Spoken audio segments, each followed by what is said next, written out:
Today's podcast is brought to you by Audible. Get a free audiobook download and 30-day free trial at www.audibletrial.com/AHTT.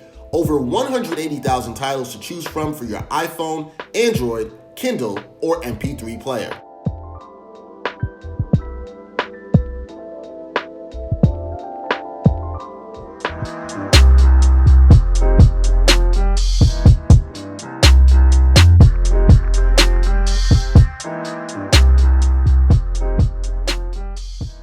From the Gotham Podcast Studio, Ain't Hard to Tell Podcast, episode 103.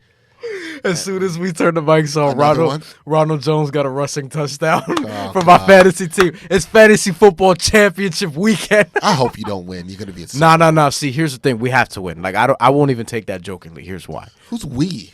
Me and my brother. We run the team. Yeah, you were saying we a couple times. I didn't realize it was a joint thing. I was like, who's we? No, me and my brother run the team, right? And the dude we're facing.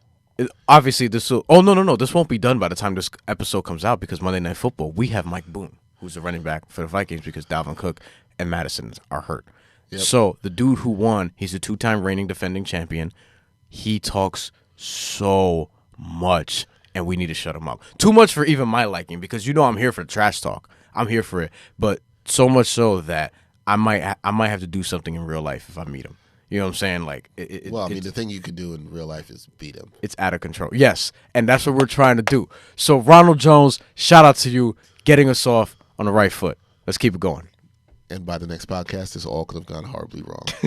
So, we don't know. Name of the team is Mike Thomas, the Tank Engine. Shout out to Mike Thomas. He's the greatest first-round pick we've ever made. Mike Thomas, the Tank Engine. Nice. I am not in the fantasy football championship, so I have nothing to say on that matter other than I'm rooting for Brian.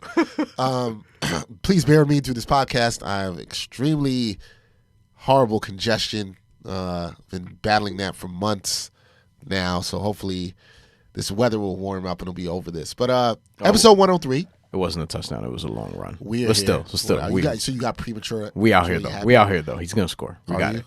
We got him and OJ Howard. Jameis Winston just got to not throw interceptions. Till he fumbles on the next standoff. Jameis Winston already got 2 picks. Yeah, that's what the game just started. That's what he does. All right, we got a lot to get to on this episode. Some interesting topics that have popped up recently that we want to talk about. Some stuff that really focuses on sports media. We've had this conversation going on. Media in general, really. Media in general, yeah. But we've had this conversation ongoing, and it's kind of come back to the forefront. So recently, Brian brought to my attention a tweet. It was actually a quoted tweet that was really good, and I want to give credit to the woman who tweeted this. Esmeralda Bermudez. She is a reporter for the Los Angeles Times. She quoted a tweet from NPR public editor, and I'll start with that before we get to Esmeralda, who made some great points. But she quoted a tweet from NPR public editor, and it was a graphic, which we'll try to bring up for people who are watching the video of this. Since the last study on sourcing diversity based on 2015 data, NPR's racial and ethnic diversity for on-air sources declined. The percentage of sources of color decreased from 27% in 2015 to 20% in 2018. This is the amount of people of color in newsrooms across the country in the United States. That has gone down. It's something we have talked about quite a bit on this podcast. It's something I've talked about with friends in the industry of color who work in journalism. It's something I've seen consistently. You don't see a lot of people of color. I think the more concerning thing for me is always lack of people of color in positions of management within these newsrooms. And I think this is why you still see the numbers going down or not being the same. It should be concerning. I think that there's a lot of attempts by news organizations to talk about diversity, but they aren't necessarily really about that life. There's an organization that I will not name, but I know people that work there that have a culture group. And there are no people of color in said culture group. That's crazy. And you know what culture essentially means. Culture has become a Band-Aid word for a lot of things. Yeah. A lot of things. So is diversity. Diversity is not the same, folks, as inclusion. Right. Are we including people to be part of the process? That's the things that need to be talked about. Diversity kind of become this word. It's like, oh yeah, we're trying to be more diverse. We're having conversations. We have a committee. I don't know why I made that voice, but that's how that's how I feel like those people probably sound. But as you mentioned before, the committees are largely, it's white. It's the same. Yes, it's the same thing. Look, this is why people in positions of power, being people of color, matter. But this also sparks a bevy of other issues, and I guess we'll start at the top of this, right? So before we get into the actual numbers of this, let's get to the actual numbers now. Because Esmeralda Bermudez then went on. Yes, Newsroom Leadership 2018 reports. This is from the New York Times. This is just of all of the newspapers. Oh no! I'm saying the source where she got these numbers from was from a report done by the New York Times. Yeah, which is interesting that the New York Times is the first outlet here. But these are basically major. But let's give New York Times some credit here. They put themselves on blast as being part of this study. So, good job. That's good journalism. So I have no problem with that. So these are major newspapers across America, many of which people still read, and these are their numbers in terms of how many, the percentage of white people that are in these buildings, which we were talking about in this episode. New York Times, 78% white. Washington Post, 77% white. Wall Street Journal, 84%. LA Times, 64%. So Esmeralda Bermudez posted her own outlet. Noticeably lower than the others, by the way. So that's good. The lowest. Yeah, by a far, actually. Boston Globe, 87%. Shocking. Chicago Tribune, 87%. That actually surprised me a little bit. USA Today, 85%, but I shouldn't be surprised. Houston Chronicle, 89%. Dallas News, 77%. And the AZ Central in Arizona, 89%. The highest, but it's Arizona. Wasn't necessarily shocked there. Houston and Arizona both almost at 90%. Houston, interesting, right? Here's what I want to know. Houston's a city with a very large black population. Yeah. Well, you know what else is interesting is Wall Street Journal and New York Times. We talk about the diversity in New York City. But we know from working in this media market that this is not necessarily it. And here's the thing. I think this is only part of why it's awful, because if you continue, of the 22% people of color are at, outlet X, for example, how many of them are in positions of quote unquote power or leadership or management, where a lot of them are probably just staff? They might have 22% people of color in the office, but they might have 1% of people who actually have some sort of management position or senior editing position or that kind of thing. I can just look at people I know, in this industry and game. How many people do I know that are editors, managing editors, producers, executive producers, if you want to take things on the TV side? Very few. And I know a good amount of people. Yeah. Over the years of my career of doing this, and there's very few people of color that I know of that. Now, the places this, where you will see this, for people who know, I've done some work for ESPN Deportes and International. They seem to have done a good job of, at least with the Spanish language stuff, of having people who are producers who are actually Latino, but that's not always the case. Because I've also been on some shoots where it is Latino talent and me as a black person working the camera, and the producers have been white. And I'm not saying that's always the case there at ESPN, because there's cases where I've seen the other way around. So there are people making hiring decisions there, or managing editors. A lot of the managing editors I talk to when they call me up for freelance work are Latino, and I'm happy to see that. Yeah. Because I think that's fantastic. But it's also a Spanish-speaking outlet, and I think that's part of the powered by and they need. But that's part of the problem too, is that if you can't speak Spanish, we're just gonna keep you over there. We're not gonna bring you over. That's true. Like it's now we're starting to see Tony Collins on ESPN, for example. Your point is you don't see him because now we're starting to see Marley Rivera on ESPN, for example. Right, but at least that's starting. Yeah, some outlets can't even say that.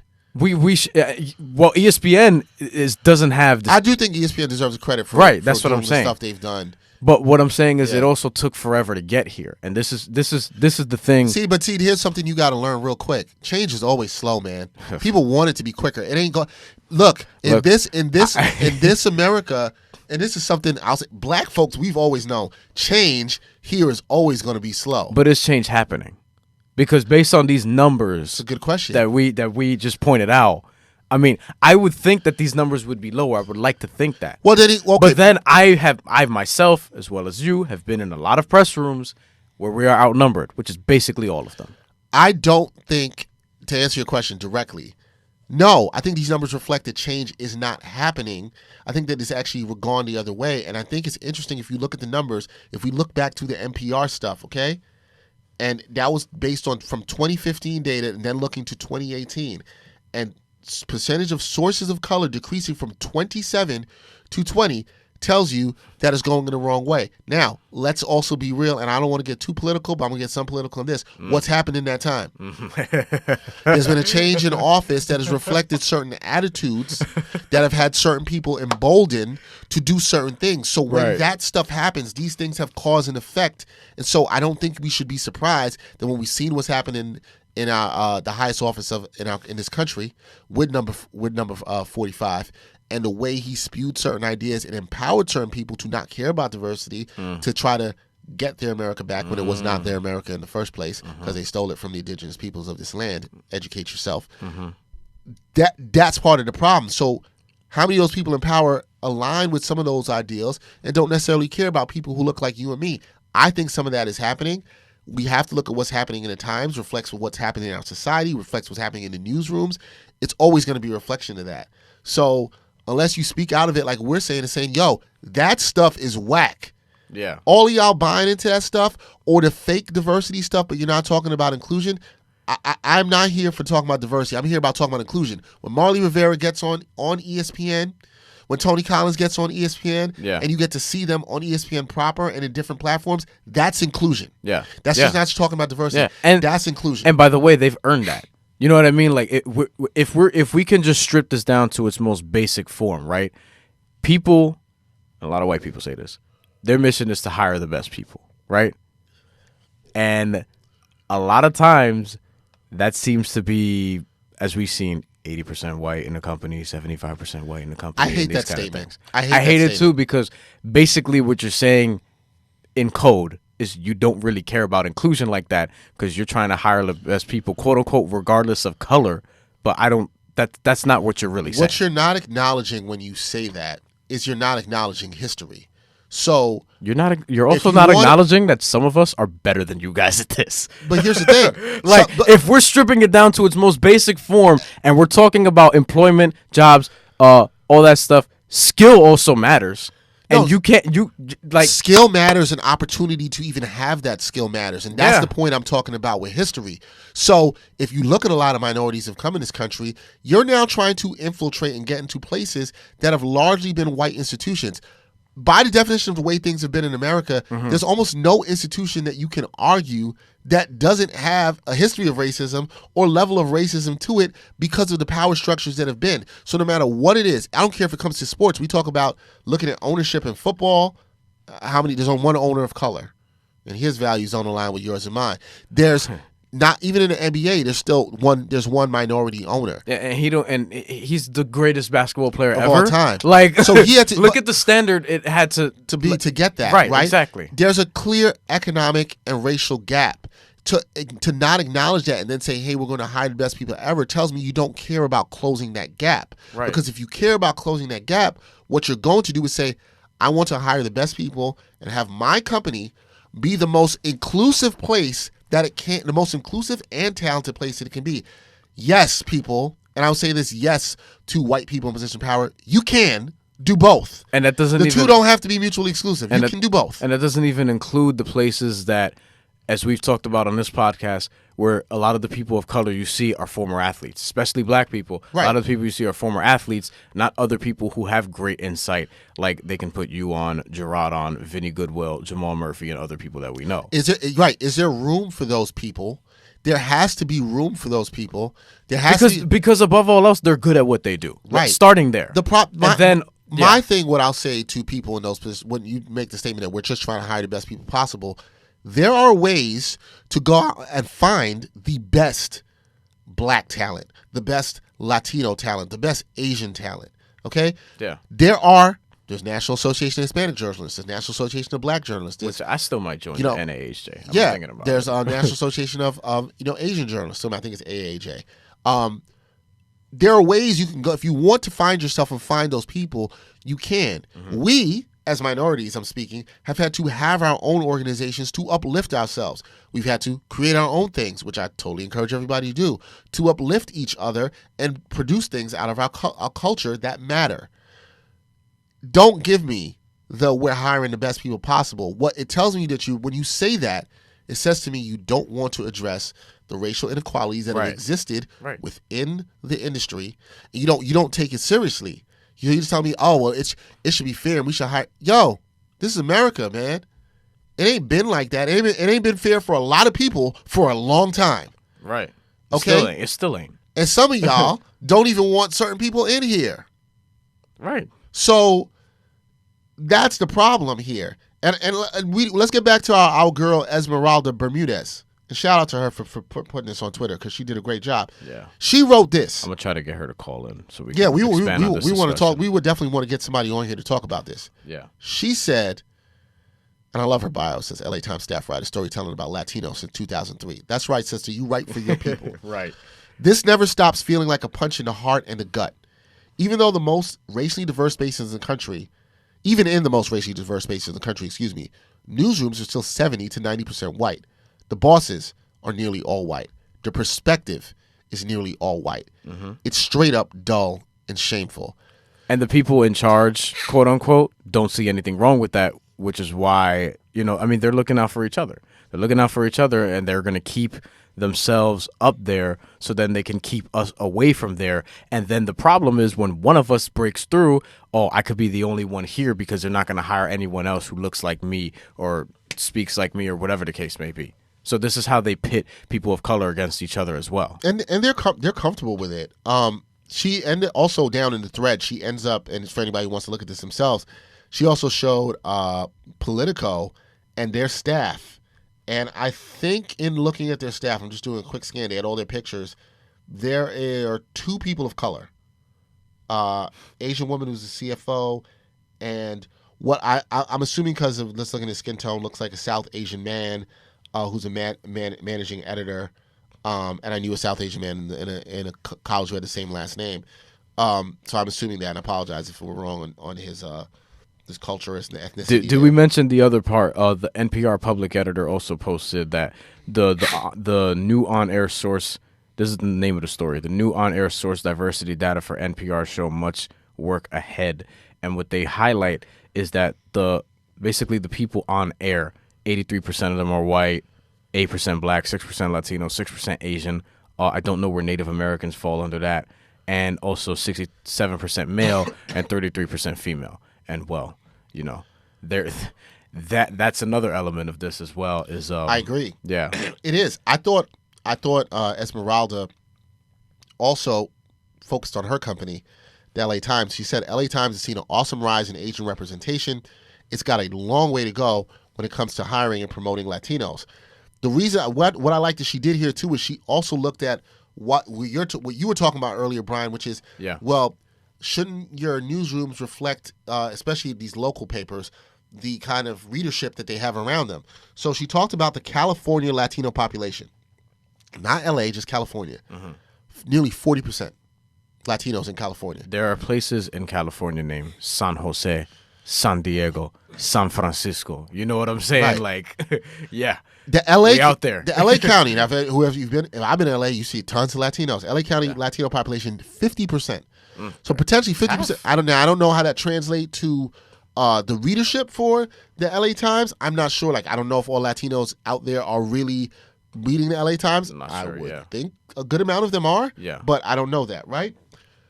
LA Times overall Latino numbers in the company 16%. Esmeralda, one of them. LA Times Latino leadership 6%.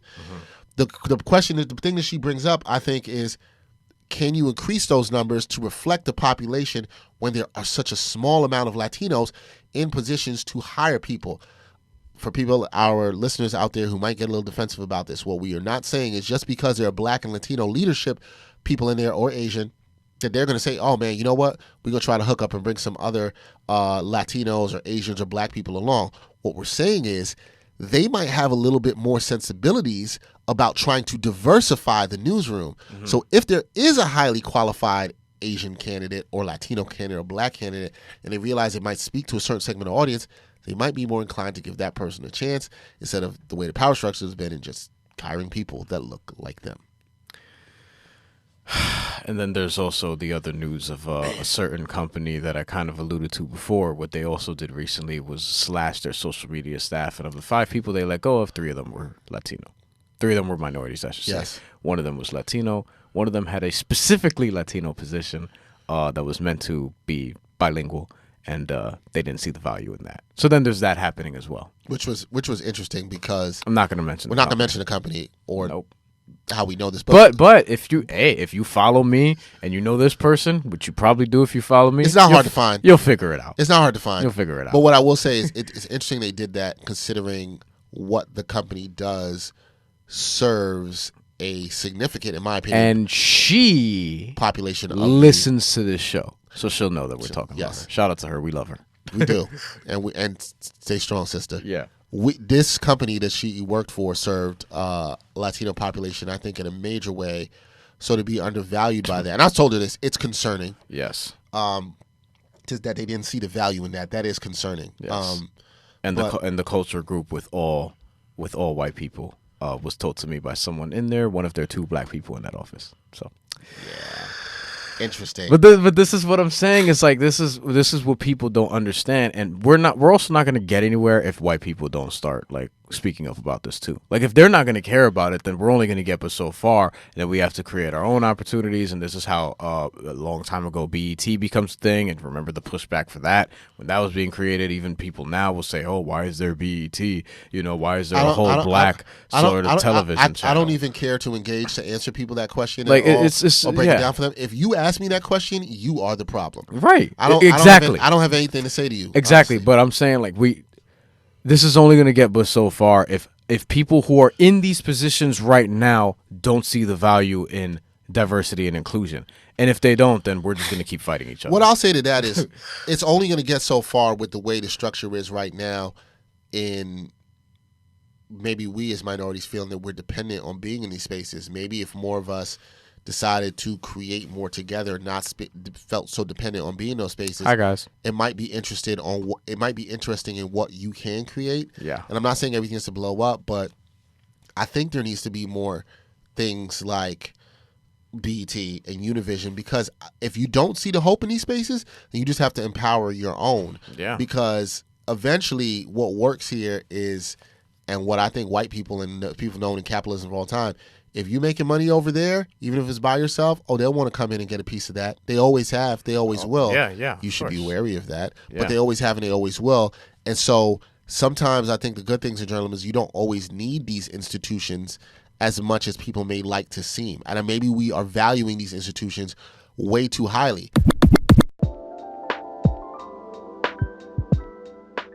You know we like to hook our listeners up from time to time, and we have a hookup for you today. So for the listeners of the Ain't Hard to Tell podcast, Audible is offering a free audiobook download with a free 30-day trial to give you the opportunity to check out their service. You can check out one of my favorite sports books, $40 Million Slaves, The Rise, Fall, and Redemption of the Black Athlete by William C. Roden. That's available on audible.com with hundreds of thousands of other books that you can listen to today. To download your free audiobook today, go to audibletrial.com/AHTT. Again, that's audibletrial.com/AHTT for your free audiobook.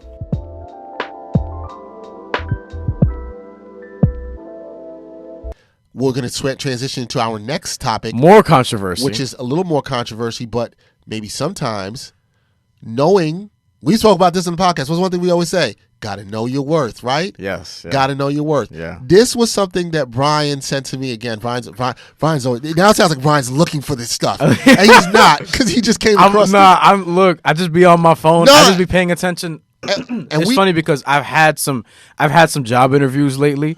And they'll ask me like, where do you get your news? What's your news source? And I tell them Twitter. I've sort of curated my Twitter in a way that I can get my news, I can get my entertainment, I can get my sports, I can get music You know what I mean? Like, Now- I just use it in that way. So these sort of things just pop up on my timeline. you see I it. click away. I read diligently like a good Samaritan, and then we out here. We get it popping. So Brian brought this to my attention, and I think the reason we felt the need to preface this, and I'm gonna let Brian sort of lead this one. The reason I think This we is needed, near and dear to my the heart. reason we needed to speak on this is because what has happened here is a company we both used to do work for. At- Yes, with. Although I think when you finish this, you might realize how it didn't necessarily feel like a with, and it felt probably more like an at. After you say that, after you finish this. That is well done. But this has to do with SB Nation, and they've come up and they've had a lot of coverage about them. And I will preface this by saying, both of us worked with SB Nation through NetsDaily. We will also say, we're going to get to this, NetsDaily, the people who work at NetsDaily, who gave us the opportunities. This is by no means any attack on them, because they're This is above them. This is above them? This is the business structure that has been going on there for a while that I had always worried SB about. Nation. Yes. And yeah. Well, by there I mean SB Yeah, Nation, not NetsDaily. not NetsDaily in particular. This is just how SB Nation. NetsDaily is just a part of SB Nation, Yes. as their other fan blog sites that they have. I think because we have a lot to get to, but I think you should read, I guess, the part about California and how You like when I read stuff. because this is, well, you have a great reader voice, and I just have a lot to say.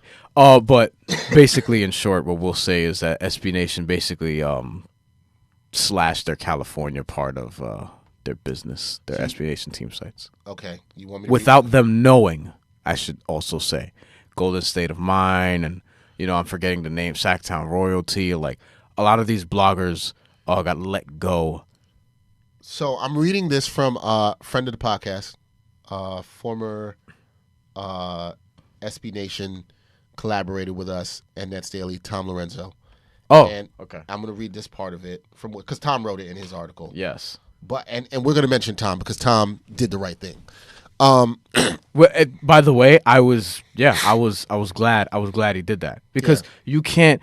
This is the thing, and this is what we were just talking about: the lack of diversity in newsrooms, all the numbers that have been reported. You can't simply ignore these things, because if you do, and people like Tom don't speak up, things are just going to continue as is. But credit to Tom and the other people at the other blogs who have recognized why this is problematic, how this could affect them and their writers, and why this business model just is it's bullshit, for lack of a better term. Actually, so let me I go this because I brought up this something specifically on a California law that happened. Vox Media, who runs SB Nation. Yes. I will also add this. I've been in the Vox Media offices, and Vox Media offices, their numbers and the people look very similar to some of the numbers that we mentioned earlier, in some of the other newspapers. So what I'm saying is it's not that diverse. Take that for what you want. They're a large digital media company, array of sites, as we talked about, all these SB Nation sites. They abruptly terminated hundreds of freelance writers in the state of California. The company canceled its agreements with about 200 contractors to comply with a new law. Now, remember, those are freelancers, folks, that goes into effect January 1st, 2020. So, again, a lot of these folks got this news right in the holidays, right before Christmas. On Twitter, without And email, right, nothing. The law is known as California Assembly Bill 5, commonly referred to as AB 5. The law is enacted to prohibit corporations from misclassifying workers as independent contractors instead of employees. Something I didn't mention to you, Brian. Yes. And I'm going to take stop and say this, Bear. There has been a long history of companies taking advantage of people as being independent contractors and not employees, doing the work of employees. I'm not mentioning the company here, but I told you about a company I work for where that happened to, and basically when I ended up being let go and tried to file for unemployment, the New York State Labor Board, shout out to them because they did a great job. They were like, oh, no. He actually was working like an employee, not an independent contractor, because of the amount of hours and work you had him doing this week, which they did do a questionnaire, and there was a little bit of a legal, I won't say battle there, but, they came at me to get funds, unemployment, which I'll say the number, what the number was. We were talking about $1,600, folks. And this is a Fortune 500 company. And they came at me for $1,600. Okay? I mean, look, Because that's not above a company like SB Nation either. So- Because look at what they're paying some of their bloggers. So what I want If to they're say, paying what I them. want to say to that is, you have to understand that these companies, what they want is they will be able to get over on these folks, and they wanted to continue to get over these folks. But however, in California, now this bill is trying to stop them from being able to get over. So the cuts targeted writers for SB Nation blog, which obviously covers sports in California. Vox intends to replace the freelance writers with roughly 20 new part-time and full-time staffers. Again, let's go back to those numbers. There were 200 contractors for them who were going to be affected by this. Now, because Vox SB Nation realizes that they have to actually pay these people for the value of what they're worth, they're only going to hire 20. And here's the thing: they ain't gonna make shit. Those 20 people, Probably not. What are they gonna get? That's what are they gonna get on salary? they would I know what some people were making in those They offices would- full time. they would rather cut back on their on the amount of content they could put to only pay people a certain amount than to actually they'd even go with half. It's 10% Yeah, 10%. of the people. Because companies like SB Nation, like others, and this is just about every damn company now in media, they want to get as much as they can for as little as they can. Yep. That's basically it. They want, how much can we get this for? They want to hire young because young is not always expensive. You know, they want to cut these corners and not give out full-time jobs with medical benefits, but instead have permalancers and freelancers and independent contractors and just ways to game the system without taking care of the employer, because they don't care about the person. They care about the role. They care about the work that is being done, not by whom. That's basically it. What I was just reading for, I want to give credit where credit is due. I was reading from a Forbes article on this, which is very well written, and this was by Jack Kelly, who covers career stuff for Forbes. Jack Kelly said this. I want to read this paragraph because I think this is important. Ironically, Vox was a big proponent of AB5 and viewed the new law as a victory for workers. This is the unintended consequence of ideas that seem good at first, but have ramifications that hurt people it intends to help. Vox contractors will lose out on the earnings derived from writing pieces for the company. For many, we're talking about, it is the sole or a large part of their income. It may be difficult, if not impossible, for the downsized contractors to obtain similar journalist roles, as we know, because it's very limited positions, due to the new law. Vox will now need to hire people on a part-time and full-time basis and pay them expensive benefits. They will lose out on the 200 independent writers who offer knowledge, viewpoints, and analysis that will be hard to match with 90% less people. As I said before, it's only 10% of the people they're bringing back.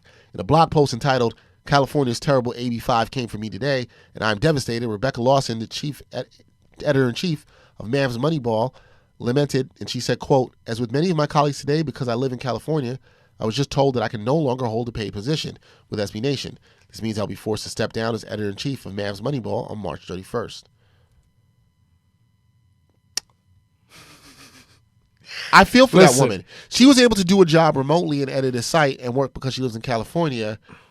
She now is not able to earn her income in that way. There's so many limited jobs, Brian, as you know.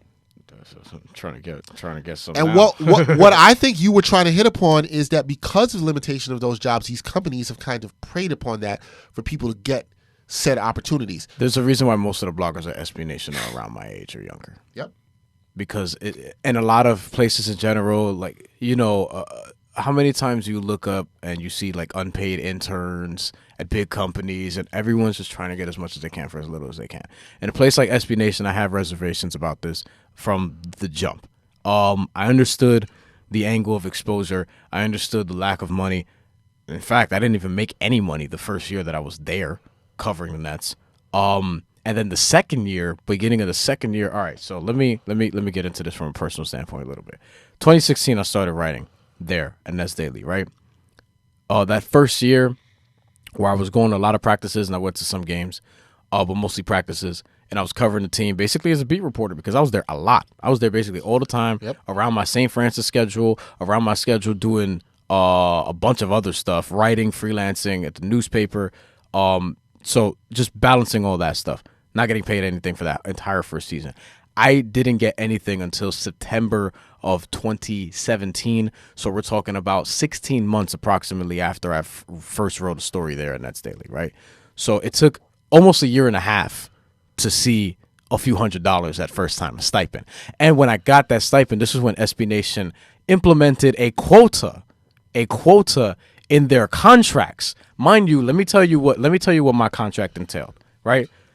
My contract entailed for the 17-18 season, it was a quota for 30 stories a month. Let's start there. 30 stories a month. Folks, that is a story a day in most months. 30 stories a month. And on top of that, we had the quota, and we had I think somebody above me who you can figure out 50 stories a month for a little more money, obviously. And at this time, I'm still at St. Francis. I'm still balancing this and all that stuff, right? There's another part of this that's escaping my brain, but we'll get around to that later. So that was the whole season. And on the contract, there was a non-compete. There was a non-compete with Bleacher Report, with, I want to say ESPN, and there may have been another place there, but Bleacher Report was 1,000% on there, right? There was a non-compete. And then after that, when Deadspin found out about this and blew them up about it, the next year I noticed that the contract didn't have a non-compete, didn't have a quota, nothing. So I was like, okay, because it's hard to make that quota when you actually give a shit about what you're writing about. Right? I'm not just... Right, because anybody could put out some bullshit. Yes, I'm not just... there was a word minimum, 250 words or something like that. I don't know, 150, whatever it was. But I write features, bro. Like, I don't just go out here and just aggregate stuff that is going on. But I had to do a little bit of that just to make the quota and to keep the few hundred a month that I was getting at that point. But that all got dropped until the following season. And you know me, before that third season, what did I say? I'm like, look, if the pay doesn't go up for the following year, I'm not doing this because, one, I'm not even a Net fan. I'm doing this to obviously build my resume, make some contacts, do good work. Obviously like being around the Nets, covering the team. They're a fun team to cover. The people that cover the Nets are cool for the most part.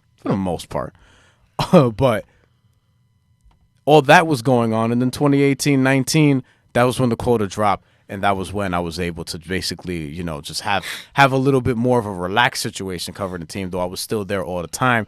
And let me tell you, the pay never changed the entire time there. So then I told Tom, we talked about it over the summer. I was like, look, if the pay doesn't go up, honestly, and he knows I told him this, I'm not going to be back next year because I just hate their business model. Their business model is rapey. Their business model doesn't make sense for me at 25, damn near 26. I'm going to be 26 in a few weeks. And, when I joined, I was 22. You're out of college. You're trying to get in. And this is the thing that I'm trying to tell people is that we have to get away from that style of thinking. If I could redo it again, I don't know that I would have made the same decision because what happens is people get sucked into thinking they need exposure, they need an opportunity, when if you say no to these terrible working wages over the amount of time, over a certain amount of time, if a lot of people do it, a lot of people just reject that, then these companies are going to have to adjust to us because we can control the narrative. I agree. A lot of people don't understand that. I agree with you. I've never had a problem with necessarily either paying your dues or getting exposure. What I have a problem with is the business model. Bryan, through all the stuff that Bryan said, which I'm glad he got a story out there, all the stuff that Bryan said through this point, Bryan has spoken to me. Bryan asked me, what do you think I should do? You think I should do this? The thing I always came back to Bryan was you got to know your value. And if you don't think something's worth it for you, as I said to him, you got to know when to leave. I've left 2 jobs in the last 15 months because of that. The quota also, and both of them on good terms, by the way. Right. Both of them on good terms, by the way. You can leave stuff when you know your worth and be in good terms. Yeah. The quota also impacted me even as video. At some point, they came to me and said, you have to do this many videos a month. It didn't work with what else I had to do with my schedule, and so I stopped doing it. Again, I'll be clear about this. It has nothing to do with the lovely people that we worked with at NetsDaily. They were more than great for me. They're the ones I really always look at as giving me the opportunity to do what I did there. So, shout out to Tom Lorenzo and Bob Windrum, and Pooch. They're the people that gave me the opportunity. They're not the ones that was cutting the check for me. So there's nothing there. But I think they would understand, and Tom clearly does, we'll get to him in a second, that the business model sucks. The business model preys on one thing, though.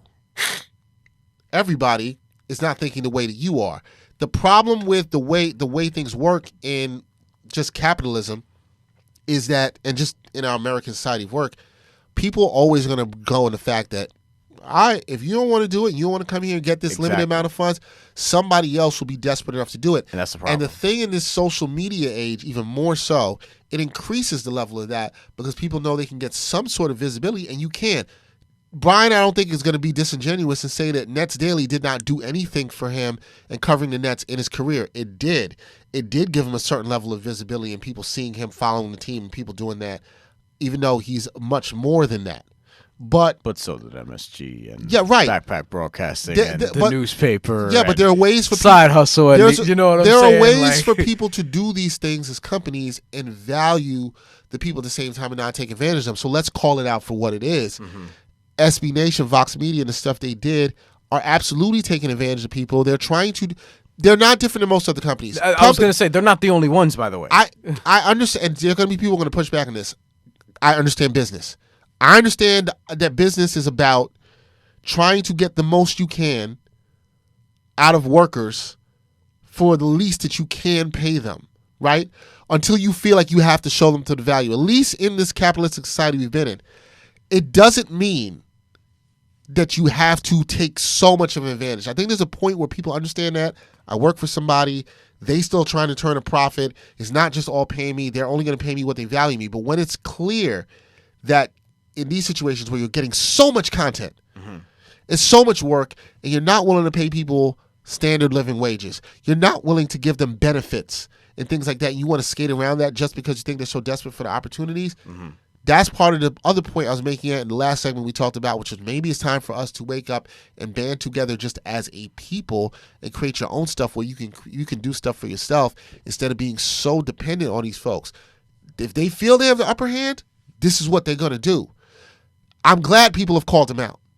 Thanks to Deadspin. Yeah. Because Deadspin's huge in it, getting to the point that it is today. Yeah. Tom Lorenzo, our guy, did a good job because, I was wondering, are these other blogs that may be not affected by this, are they going to stay silent? Tom Lorenzo, editor at NetsDaily, decided not to. And he wrote this in his article. After the pass, as some of you may have already heard, after the passing of a new California law that was intended to protect and contract and freelance workers, SB Nation, his parent company, Vox Media, cut about 200 contract positions, including many of those who cover the NBA. So more specifically, those living in California. Part-time for our brother and sister sites here at SB Nation NBA. Simply put, it was handled very poorly by SB Nation management. Letting people know minutes before an announcement by the company via Twitter was made public that they were let go, and in some cases, people had learned about their being let go by a simple, poorly timed tweet. The NetsDaily team stands in support of the super hardworking, extremely underpaid individuals who ran their communities in the same way that we do here. We, with love for the team, its fans, and the community, if no other reason than that, so beyond money, beyond access, a lot of people lost in a second the ability to maintain a position within a community they had spent a decade or more building in some cases. Others lost an outlet that kept them occupied after a long day of work. Agreed. He said the NetsDaily would continue to post and cover the team. Tom was also gracious enough to thank all the people who have worked for the team over the years, including me and Brian, who we no longer contribute, but talked about the hard work that we did. And I want to say to Tom and the rest of the NetsDaily staff, we appreciate you for sure for not only the opportunity but also recognizing that and post to work. We made the choices that we made to move on because it was no longer worth it for us at the time. Mm-hmm. Again, it had nothing to do with the people. But it was more about the structure of the SB Nation Vox Media and just how it didn't work for us. I also want to be clear about something that Bryan said. I understand how this works for people at a certain time in their life. Yeah. I think for young kids coming out of college, doing stuff for less pay, and I always say this to young people, that's fine. It's fine paying your dues in some way. I get all that. Yeah. I've done that. Yeah. I don't have a problem with that. Yeah. I have a problem when you start taking advantage of folks. You can't ask some 25-year-old who's trying to start making their way in this world and have a living and have some health insurance and try to do simple stuff like get an apartment, especially living in places like New York City, and ask them to do this 30 articles a month for ridiculously low pay. Yeah. Nah, man, you'll get all the way out of here with that. Yeah. That's not cool. But it does matter, to something Bryan's saying, it matters when people speak out. It matters when people like Tom say this, who even work for the company, to say that's powerful. It's powerful when people say that. That's why I retweeted it. Bryan did. We salute you, Tom. We salute the rest of the SB Nation bloggers who are speaking out against it and saying that what Vox Media did was not right. This was supposed to be good to protect the workers, but it ended up hurting them. And the most important thing is don't be afraid to say no. Like, just Yep. That's the most important thing that I could say for anybody in these situations is just do not be afraid to say no. That say yes to everything thing that you're taught in college is bullshit. Is absolute fucking bullshit. Like I can't even tell you how bullshit that is.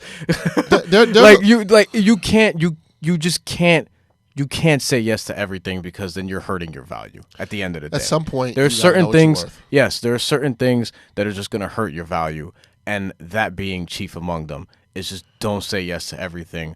Know what you're willing to put up with. Say no. Say no. Just say no sometimes, and then you'll get further. Trust me. I want to end this segment by saying, what Tom wrote in his last graph, I thought was really good.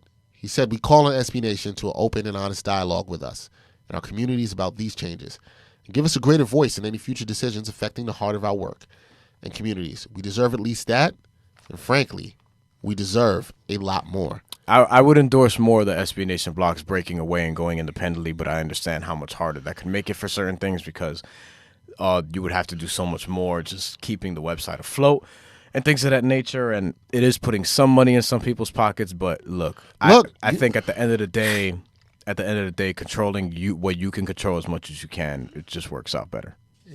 I wouldn't be shocked if we see some people go that way, or some people try to make independent contributing sites to that.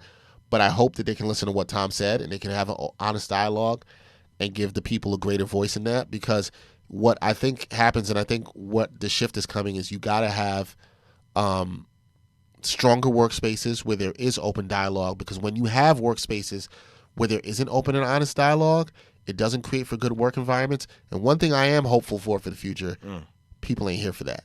No more. People ain't here for that anymore. And I think this is what you're seeing here.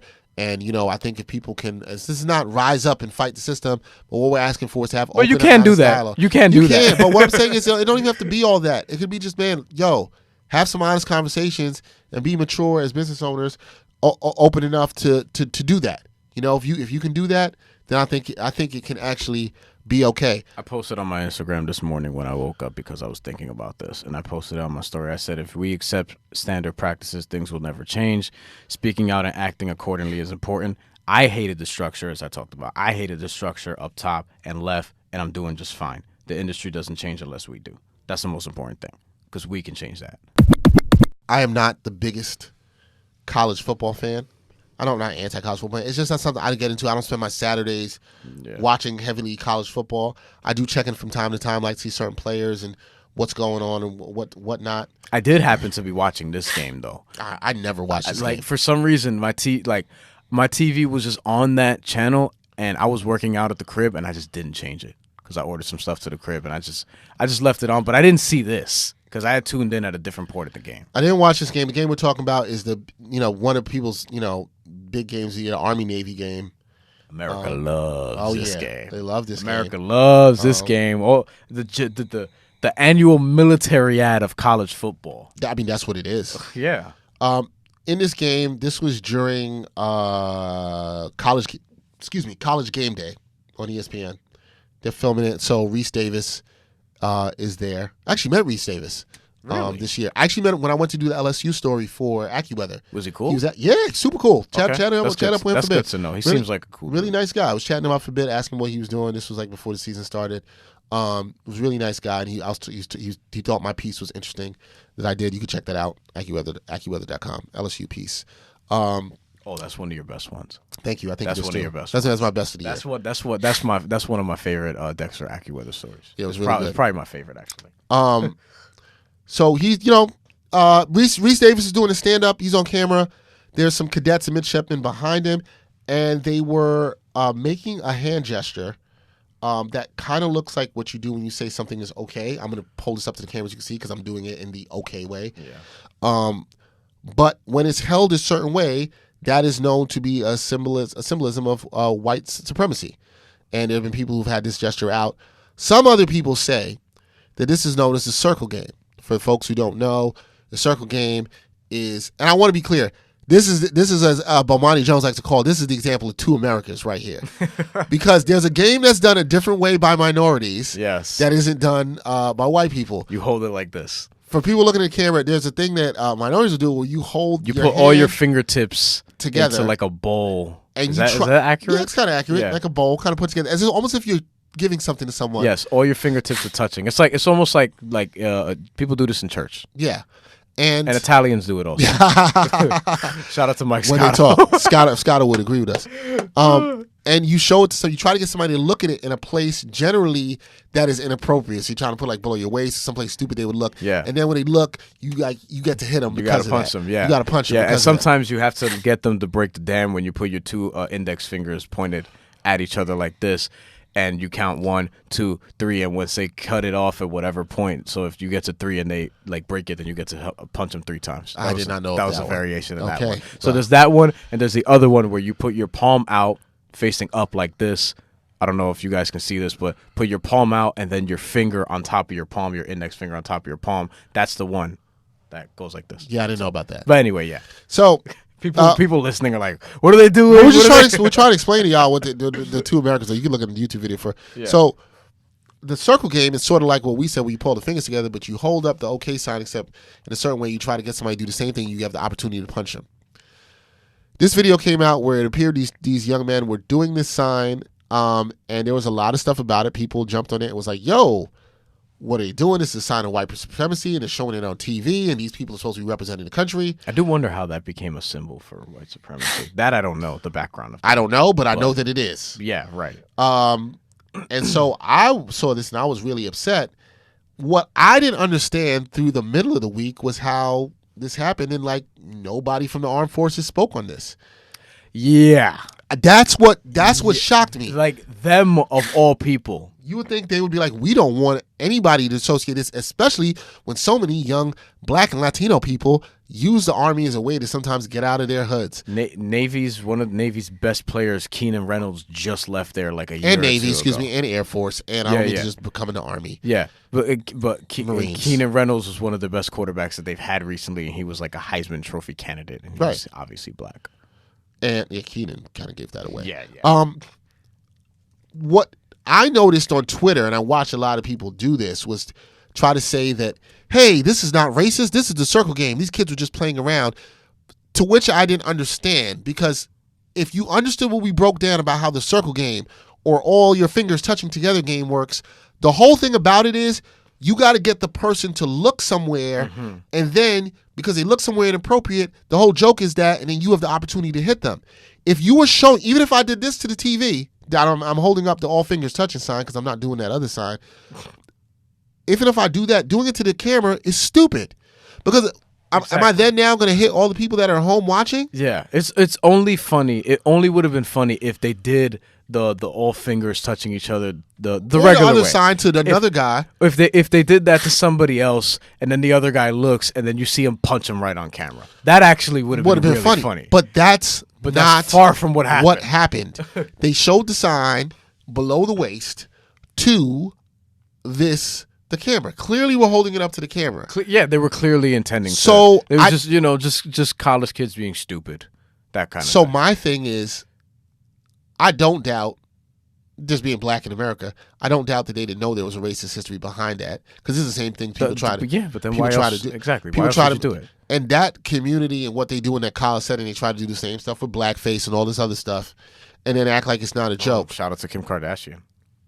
Yeah, I don't believe necessarily, because now after all almost a week, the military came out and made a statement finally, which took them long enough, and they said, we are confident the hand gestures used were not intended to be racist in any way. I'm not. However, we are disappointed by the immature behavior of the two fourth-class midshipmen, and their actions will be appropriately addressed, except nobody's going to ever say how that would. Right, but that's the thing. We should know. Like, whenever this kind of thing happens, like when Riley Cooper says the N-word at a concert, I'm going to beat all these N-words up in here or whatever he said at a Kenny Chesney concert or whatever, and then he's going to sensitivity training, quote unquote. Well, how come we don't ever know the result of this? We don't know when. We don't know who is he speaking with, who is in that room with him. I just want to know the process. Like, I don't even care about when. What's the process, though? Like, how exactly, people like... Is it an app? Is it even in person? I'm going to rehabilitate my life. It's going to be better. Like, how are you going to do that? We should know these things. Look, this was from Naval Academy Superintendent Vice Administrator Sean Buck. Yeah. The Naval Academy is fully committed to preparing young men and women to become professional officers of competence, character, and compassion in the U.S. Navy and Marine Corps. In this case, we recognize there's more work to be done. So a couple things I will say before we wrap here. Even if they did their investigation and they found out that it was racist, I don't necessarily trust the United States Naval Academy to come out and be like it was racist. Because you know why they don't want to do that? I just talked about how a lot of young Black and Latino minorities people use this as a way to get out, and they might be like, yo, I don't want to mess with the Navy anymore. So they don't want to upset the apple cart in that way. I don't think those kids, it's hard for me to do, I don't think those kids were not aware of what they were doing. I think they know it, and it could get visibility. And as somebody who works on camera and has done a lot of lives out of camera, people will do the dumbest things just to be on camera, thinking that it's funny. Yeah. Well, we saw recently that there was I forget the woman's name, but there was a reporter who was covering, I believe it was a marathon, and a dude ran by. So speak on that. And a dude ran by and smacked her ass while she was on camera. And she obviously looked very repulsed, and rightfully so, because she was just harassed on camera for a lot of people to see. Again, people will do whatever to get on camera, and people, obviously, some people think that certain things are okay that are alarming when they really aren't, as we see with the Army-Navy game and as we see in this marathon situation from a while back. That woman, what happened to her was absolutely reprehensible. A friend of mine works at the station with her as a reporter at that exact station in Savannah, Georgia. She actually came up here and watched the podcast one time, and she used to work with me. And, it's disgusting. There's no way that should happen, but you have to call out that behavior always. Look, I think until we start, people got to stop making excuses for racist or seemingly racist behavior. I think the excuse in this situation, I call it an excuse. I think it's whack. It's not. It doesn't make sense how it could have been the circle game. It literally doesn't make any sense. It doesn't work that way. It doesn't make any sense. This could have been handled so much better. But I'm not surprised at how it was handled, because it also showed me by the news coverage this got, and there was some outrage on Twitter. But you could tell a lot of people didn't write about this. This was very underreported. Of course. America. It shows me that America cared way more about the beautiful pageantry of the Army-Navy game than somebody doing something in the people that they hold to the highest regard and making sacrifices for this country that they hold in a very high regard. We've seen how that's worked around college. This is the theme of this entire episode. People were a lot more mad about Colin Kaepernick taking a knee against police brutality because it upset them so much about the American flag when it wasn't about that than they were about people who supposedly, or the people that they thought Colin Kaepernick was disrespecting, could be disrespecting minorities in this country. Nah. They weren't really mad about that. Kind of goes back to something you said before. Until those people start caring as much, right? Maybe certain things don't change. Their ideals don't change. But sometimes I don't know if I necessarily care to change their minds or expect them to change that much. I'm getting those Colin Kaepernick sneakers, by the way. They are dope. I'm getting them when they come out. They are dope if you haven't seen that. They are dope if you haven't seen that. All right, that's it for this episode of the Ain't Hard to Tell podcast, episode 103. We are moving through the hundreds already. Oh boy. The next episode is going to be a lot more fun. I don't think there were any laughs on this show. But listen, these conversations, all three of them. I laughed at your team in the beginning. Right. All three of these conversations, very important. Like, it is important to have the serious stuff just every now and again, because as Joe Budden says, if you're always joking, when do you ever get serious? Like, that's right. Yeah, it is. Sometimes you got to have serious conversations. Sometimes life gets real and gets serious. And all this stuff are things that people struggle with all the time. Yep. So hopefully the discussion was helpful. We hope to get people who've written some of this stuff, like the stuff we talked about with SB Nation Deadspin. We are trying to get some of those people to come in, either call in or come in to talk about it. Some of the writers to talk about it, because I think people who've covered it can give it an even better voice. So these are conversations we look to have in the future around this. All right, that's it for episode 103 of the Ain't Hard to Tell podcast. You know how to find us. You know how to support us. Twitter, Instagram, Facebook. That's where we're at. Also, check out our Patreon page. Also, please be sure to check out our promotion, our partnership with Audible, as well too. Our TeePublic store. We have some great deals going on through the holiday season. You can save up to 30% on all our gear and merchandise. Could be a good little stocking stuff for late or after, something you want to get in the new year for the family. So that is it. Until next time, for episode 103 of the Ain't Hard to Tell podcast. Also, big shout out to our producer Mike and everybody who handled everything behind the boards today. Yes. Until next time, y'all. Peace.